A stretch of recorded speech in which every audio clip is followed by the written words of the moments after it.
Morning বন্ধুরা, ভালো আছো তো সবাই? আমি ভালো আছি। এই দেখো, ঘুম থেকে ঈশানী উঠে গেছে। মা, এই যে শঙ্কা দাদার সাথে খেলা করছে। এদিকে ঈশানীর মা ঘরের কাজ করছে। এই দেখো,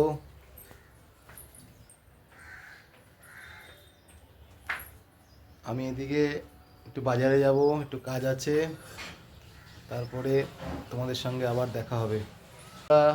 আজকে ঈশানীর মা খুব সকাল সকাল ঘরে পুজো দিচ্ছে। এই দেখো,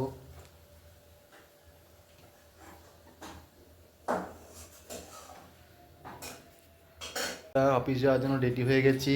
এদিকে ঈশানীর মা আমার লাঞ্চের খাবার রেডি করে দিয়েছে। এই যে তোমাদেরকে দেখাবো। দেখো, লাঞ্চে আমাকে দিয়েছে ডিমের ঝোল, শিম পোস্ত। আবার তোমাদের সাথে বিকেলে দেখা হবে বন্ধুরা। Good bye.